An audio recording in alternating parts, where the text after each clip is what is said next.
Glow of physics में आप सबका स्वागत है।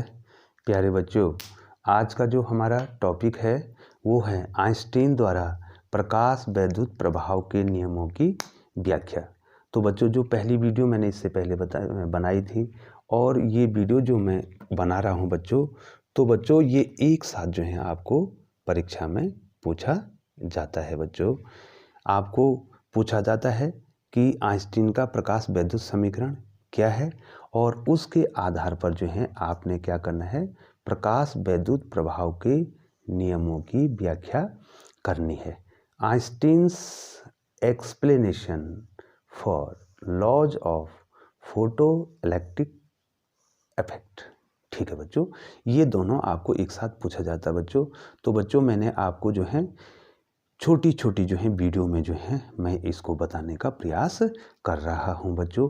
तो बच्चों, आइंस्टीन का जो प्रकाश वैद्युत समीकरण है उसको मैं यहाँ पे लिख देता हूँ बच्चों। वो समीकरण क्या है मैं आपको बता देता हूँ, पहले भी बताया था बच्चों।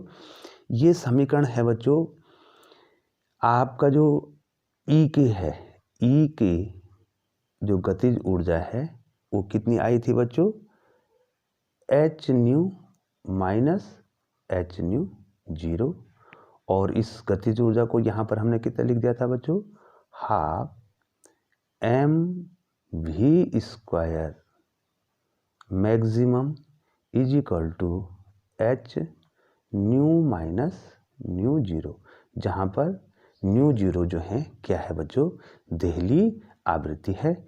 तो बच्चों ये जो है ये इक्वेशन है आइंस्टीन का प्रकाश वैद्युत समीकरण है और इसके आधार पर हमको क्या करना है, प्रकाश वैद्युत प्रभाव के नियमों की व्याख्या करनी है बच्चों। तो पहला नियम है कि जो उत्सर्जित प्रकाश इलेक्ट्रॉनों की जो उत्सर्जित प्रकाश इलेक्ट्रॉन हैं, ठीक है बच्चों, की उत्सर्जन की दर है वो प्रकाश की तीव्रता पर निर्भर करती है बच्चों। ठीक है बच्चों, पहला नियम क्या है, मैं आपको फिर यहाँ पर लिख दूँ, शॉर्ट में लिख दूँ। उत्सर्जन की जो दर है, उत्सर्जित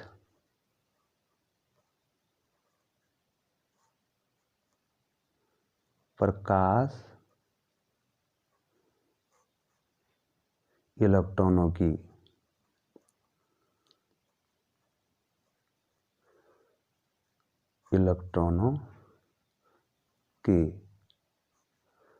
उत्सर्जन की दर, ठीक है बच्चों, अर्थात उत्सर्जन की दर समझ गए बच्चों, मतलब कितने इलेक्ट्रॉन उत्सर्जित होंगे। ठीक है, जो उत्सर्जित प्रकाश इलेक्ट्रॉन हैं उनके उत्सर्जन की दर, मतलब कितने इलेक्ट्रॉन निकलेंगे की दर, प्रकाश की तीव्रता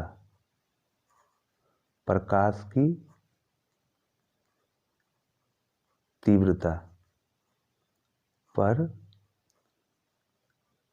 निर्भर करती है।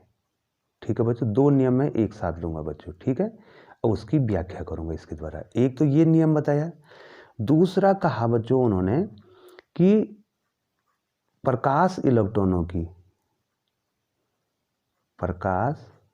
इलेक्ट्रॉन या उत्सर्जित प्रकाश इलेक्ट्रॉन भी कह सकते हैं, प्रकाश इलेक्ट्रॉनों की अधिकतम गतिज ऊर्जा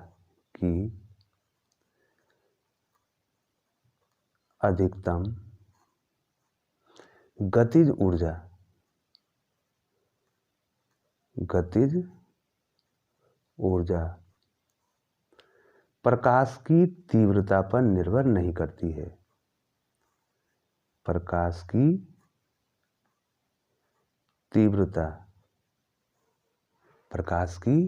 तीव्रता पर निर्भर नहीं करती है। तो बच्चों, पहले मैं इन दोनों नियमों को इसके द्वारा आपको समझाऊंगा बच्चों। अब देखिए बच्चों, जो इलेक्ट्रॉन निकल रहे हैं, इलेक्ट्रॉनों के उत्सर्जन की दर, ठीक है बच्चों, कितने इलेक्ट्रॉन निकल रहे हैं वो प्रकाश की तीव्रता पर निर्भर करते हैं। और ये होता ही है बच्चों। ये इधर देखिए बच्चों, जितने फोटोन, ये देखिए, ध्यान दीजिए बच्चों, यहाँ पर ध्यान दीजिए, थोड़ा आपको ध्यान देना पड़ेगा। ये देखिए बच्चों, हमने धातु की सतह पे या धातु पे मान लीजिए बच्चों, एक इलेक्ट्रॉन ये है, एक इलेक्ट्रॉन ये है, एक इलेक्ट्रॉन ये है, ठीक है बच्चों। अब जो है आप जो है 3 फोटोन, ये देखिए बच्चों, एक फोटोन ये है, ये देखिए, एक फोटोन ये है, ये देखिए, और एक फोटोन ये है, ठीक है बच्चों। तो जैसे जैसे क्या होगा, फोटोनों की संख्या बढ़ेगी तो क्या होंगे, उतने इलेक्ट्रॉन क्या होंगे, उत्सर्जित होंगे बच्चों। ये देखिए, उतने ज़्यादा इलेक्ट्रॉन क्या होंगे, उत्सर्जित होंगे, ठीक है बच्चों। तो इसका मतलब क्या हो गया, तो बिल्कुल सही तो कह रहा बेटा वो, कि जितने क्या होगा, प्रकाश इलेक्ट्रॉनों के उत्सर्जन की दर, प्रकाश की तीव्रता का मतलब होगा फोटोनों की संख्या। तो जितने फोटोन बढ़ेंगे तो उतने ज़्यादा क्या निकलेंगे, इलेक्ट्रॉन निकलेंगे बच्चों, ठीक है। तो पहला नियम तो हो गया, ठीक है ना।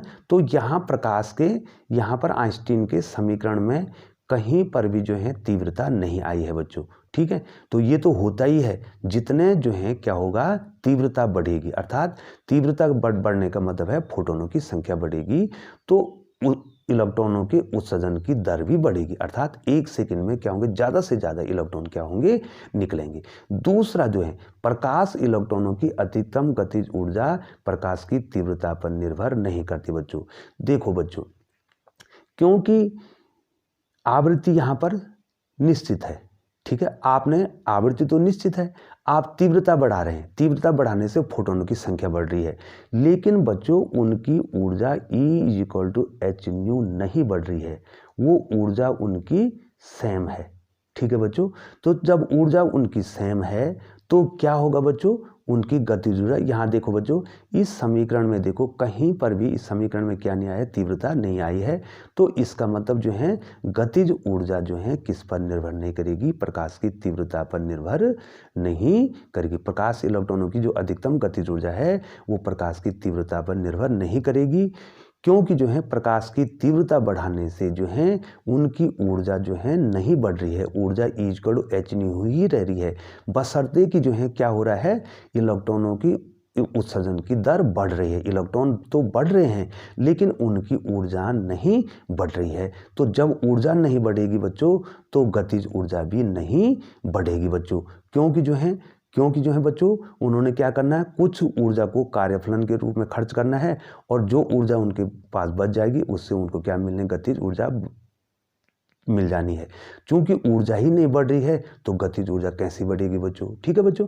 तो ये दो पहला और दूसरा नियम, यहाँ से इसकी व्याख्या हो जाती है बच्चों। निश्चित है, प्रकाश की तीव्रता बढ़ाएंगे तो फोटोनों की संख्या बढ़ेगी, फोटोनों की संख्या बढ़ेगी तो ज़्यादा से ज़्यादा फोटोन क्या करेंगे, ज़्यादा से ज़्यादा इलेक्ट्रॉनों को निकालेंगे। तो इसका मतलब हो गया कि प्रकाश इलेक्ट्रॉनों के उत्सर्जन की दर प्रकाश की तीव्रता पर निर्भर करती है। दूसरा, कि प्रकाश इलेक्ट्रॉनों की जो अधिकतम गति ऊर्जा वो तीव्रता पर निर्भर नहीं करेगी। तीव्रता बढ़ाने से क्या होगा, उनकी ऊर्जा पर कोई प्रभाव नहीं पड़ेगा। अगर ऊर्जा पर कोई प्रभाव नहीं पड़ेगा तो गतिज ऊर्जा नहीं बढ़ेगी, ठीक है बच्चों। अब तीसरा और चौथा नियम जो है मैं एक साथ जो है आपको समझा देता हूं बच्चों। अब तीसरा नियम इनका क्या है, तीसरा नियम है कि आवृत्ति पे बच्चों, तीसरा नियम आवृत्ति पे, तीसरा और चौथा नियम मैं आपको समझाता हूं बच्चों। तो तीसरा नियम क्या कहता है, तीसरा नियम कहता है कि प्रकाश इलेक्ट्रॉनों की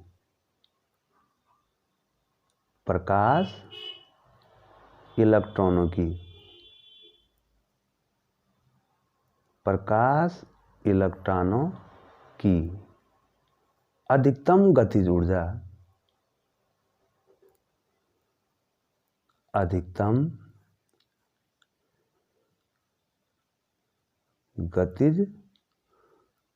ऊर्जा आपतित प्रकाश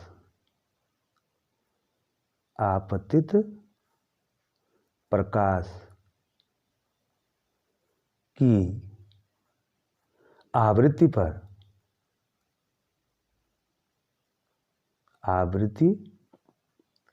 पर निर्भर करता है।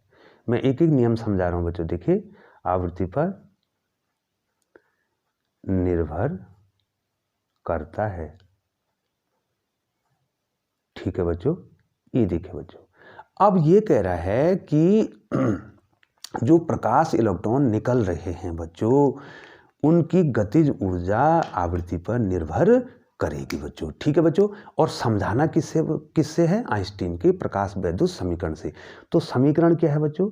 हाफ mv² मैक्सिमम, अर्थात अधिकतम गतिज ऊर्जा बराबर h nu minus nu zero. ये देखो बच्चों, साफ दिखाई दे रहा है बच्चों आपको कि अगर न्यू का मान बढ़ेगा, यहाँ पर अगर न्यू का मान बढ़ेगा तो h तो कांस्टेंट है। ठीक है बच्चों, अगर न्यू का मान बढ़ेगा तो गतिज ऊर्जा भी बढ़ जाएगी। आवृत्ति बढ़ने से गतिज ऊर्जा भी बढ़ जाएगी।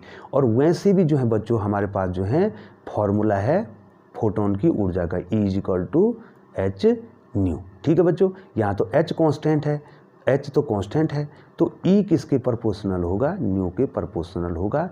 वो तो निश्चित है बच्चों कि यदि आवृत्ति बढ़ेगी तो ऊर्जा बढ़ेगी, ऊर्जा बढ़ेगी तो अधिकतम गतिज ऊर्जा भी बढ़ जाएगी बच्चों। आइंस्टीन के समीकरण में साफ दिखाई दे रहा है बच्चों, न्यू अगर बढ़ेगा तो क्या हो जाएगा बच्चों? ये जो आपकी अधिकतम गतिज ऊर्जा है वो भी बढ़ जाएगी। तो हो गया ना सिद्ध बच्चों, प्रकाश इलेक्ट्रॉनों की अधिकतम गतिज ऊर्जा किस पर निर्भर कर रही है? आपतित प्रकाश की आवृत्ति पर निर्भर कर रही है। ठीक है बच्चों, तो ये हो गया बच्चों तीसरा नियम बच्चों। अब जो है चौथा नियम है। चौथा नियम, आपतित प्रकाश की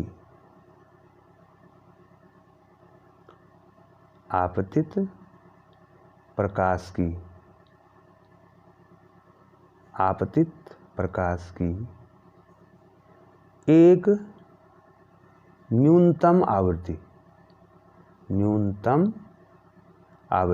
क्या कहा था बच्चों? उसको बताइए बच्चों, उस न्यूनतम आवृत्ति को क्या कहा था? न्यूनतम आवृत्ति को हमने कहा था देहली आवृत्ति।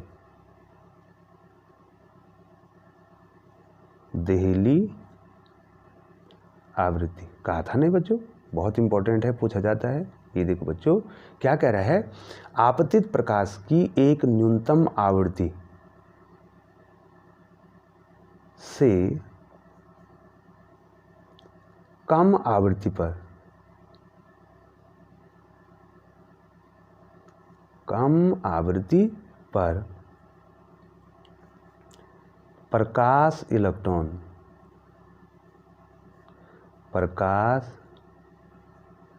इलेक्ट्रॉन उत्सर्जित नहीं होंगे।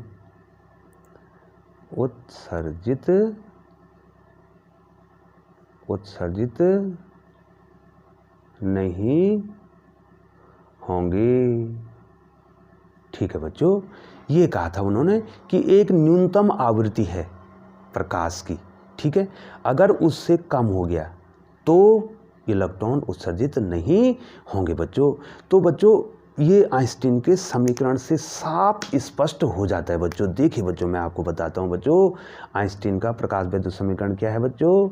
हाफ mv² मैक्सिमम, अर्थात मैक्सिमम गतिज ऊर्जा बराबर h nu minus nu zero. अब यहाँ देखो बच्चों, इस समीकरण में देखिए, मान लीजिए बच्चों ये न्यू और न्यू जीरो, पहला condition if nu equal to nu zero, अर्थात प्रकाश की जो आवृत्ति है वो देहली आवृत्ति के बराबर हो जाती है। ठीक है बच्चों, तो कितना हो जाएगा? गतिज ऊर्जा कितनी हो जाएगी? Half mv² maximum is equal to h nu minus nu, और that is h into zero, that is zero. अधिकतम गतिज ऊर्जा 0 हो जाएगी, और जो कि संभव है, गतिज ऊर्जा 0 हो सकती है लेकिन नेगेटिव नहीं हो सकती। तो बच्चों, तो ये क्या हो गया, ये एक कंडीशन होगी कि यदि देहली आवृत्ति से कम, ठीक, इससे ऊपर होना चाहिए आवृत्ति। ठीक है बच्चों। अब दूसरी स्थिति देखते हैं बच्चों। पहली स्थिति ये होगी, दूसरी स्थिति देखते हैं। मान लीजिए ये न्यू जो है छोटा हो जाता है इस न्यू 0 से। ठीक है बच्चों, अर्थात आवृत्ति देहली आवृत्ति से कम होगी। ये जो आवृत्ति है ना बच्चों, प्रकाश की आवृत्ति है, ये देहली आवृत्ति से क्या होगी, ये कम का चिन्ह है बच्चों, कम होगी। तो जब ये कम हो जाएगी तो तब क्या हो जाएगा बच्चों, असंभव बात होने वाली है, काइनेटिक एनर्जी नेगेटिव होने वाली है, और काइनेटिक एनर्जी नेगेटिव नहीं होती है बच्चों। ठीक है, ये बहुत ही महत्वपूर्ण प्रश्न है। काइनेटिक एनर्जी नेगेटिव होने वाली है क्योंकि असंभव बात बोलने वाले हैं बच्चों। एच न्यू माइनस न्यू 0, ठीक है, एच न्यू माइनस न्यू 0। तो ये क्या हो जाएगा बच्चों, अगर ये छोटा हो जाएगा तो छोटे में बड़ा घटाएंगे तो ये माइनस नहीं आ जाएगा, तो ये आ जाएगा बच्चों ऋणात्मक। ये क्या आ जाएगा, ऋणात्मक। ठीक है बच्चों, ये ऋणात्मक। फॉर एग्जाम्पल, चलो बच्चों थोड़ा सा आपको समझा देते हैं ऋणात्मक कैसा है। मान लीजिए जो है बच्चों, माना न्यू बराबर 5 हर्ट्ज है। कितना हर्ट्ज है, 5 हर्ट्ज है मान लीजिए, और न्यू 0 मान लीजिए 6 हर्ट्ज है। ये देखो बच्चों 6 हर्ट्ज है, तो कितना हो जाएगा, नेगेटिव आएगा कि नहीं आएगा बच्चों, बिल्कुल आएगा बच्चों। ये देखो बच्चों, हाफ mv² मैक्सिमम बराबर h, 5 में से क्या घटाएंगे, 6 घटाएंगे, तो कितना आ जाएगा बच्चों, माइनस h आ जाएगा। ये देखो, ये माइनस h नहीं आ जाएगा, ये सॉरी बच्चों, ये देखो ये दिखाई दे रहा है बच्चों। उदाहरण के तौर पे मैंने न्यू को 5 माना और न्यू 0 को 6 माना, तो ये कम हो नहीं रहा है, ये कम हो रहा है, मतलब आवृत्ति देहली आवृत्ति से कम हो रही है, तो काइनेटिक एनर्जी क्या आ रही है, ऋणात्मक आ रही है। ये देखो, जो कि संभव नहीं है, जो कि क्या है, असंभव, जो कि इम्पॉसिबल है बच्चों ये।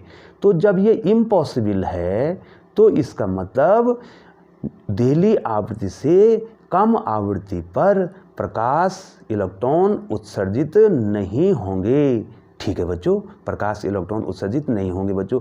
और अगर ये ज़्यादा हो जाता है तो काइनेटिक एनर्जी क्या आ जाएगी, पॉजिटिव आ जाएगी, और अगर काइनेटिक एनर्जी पॉजिटिव आ जाएगी तो वो तो संभव है। इसका मतलब इस आवृत्ति से ये देहली आवृत्ति जो है एक सीमा रेखा है, इससे ऊपर तो उत्सर्जित हो जाएंगे और इससे नीचे क्या होंगे बच्चों, इलेक्ट्रॉन उत्सर्जित नहीं होंगे। ठीक है बच्चों, अब देखिए बच्चों, 5वां जो इसका नियम है, 5वां प्रकाश वैद्युत प्रभाव का जो नियम है वो क्या है बच्चों, मैं उसको भी आपको बता देता हूँ। 5वां नियम क्या है, ये देखिए बच्चों, जैसे ही धातु पर प्रकाश आपतित होगा या गिरेगा, जैसे ही धातु पर प्रकाश आपतित होगा तो धातु की सतह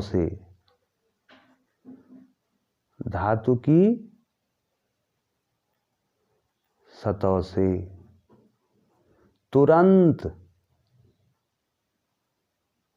इलेक्ट्रॉन उत्सर्जित होगा, इलेक्ट्रॉन निकलेगा या उत्सर्जित होगा।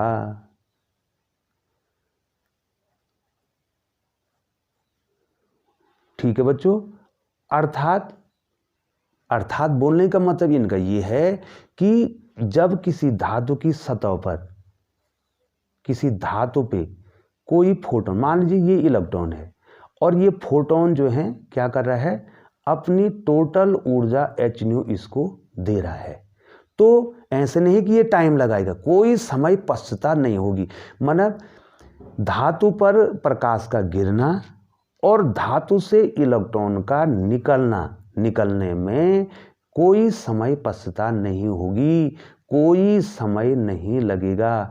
और वो हो भी रहा है बच्चों, क्योंकि फोटोन जब क्या करेगा बच्चों, एक इलेक्ट्रॉन को अपनी ऊर्जा दे देगा तो वो तुरंत क्या करेगा, पहले धातु की सतह तक आने का प्रयास करेगा और जितनी ऊर्जा उसमें बच जाएगी वो उसकी काइनेटिक एनर्जी में क्या हो जाएगी, चेंज हो जाएगी और वो तुरंत निकल जाएगा बच्चों। तो ये है प्रकाश वैद्युत प्रभाव का 5वां नियम। तो बच्चों पूरी आशा करता हूँ कि आप जो है इसको समझ गए होंगे। हमने जो है पूरा प्रयास किया है कि आप इसको समझ जाएं और बच्चों आपको भी जो है इसमें मेहनत करनी होगी और मेहनत करने पर जो बच्चों सब कुछ मिलता है। यदि आप जो है मेहनत करते हैं तो आपको जो है ये अच्छी तरह से आ जाएगा। और बच्चों ये महीना जो है नवंबर का है और आपकी जो है, यदि आप जो है बोर्ड के छात्र जो हैं हमसे जुड़े हैं तो बच्चों इसके बाद जो है बहुत जल्दी जो है आपकी बोर्ड परीक्षाएं भी होने वाली हैं। तो बच्चों जो हैं आप जो है बोर्ड परीक्षाओं की भी जो है क्या करेंगे, तैयारी करेंगे बच्चों। और जो है मैंने जो जितनी भी वीडियो बनाई हैं बच्चों उसमें जो है विस्तृत रूप से जो है आपको समझाया गया है और वहीं से जो है बच्चों आपको एक एक नंबर के प्रश्न भी बनने हैं बच्चों। बहुत बहुत धन्यवाद बच्चों।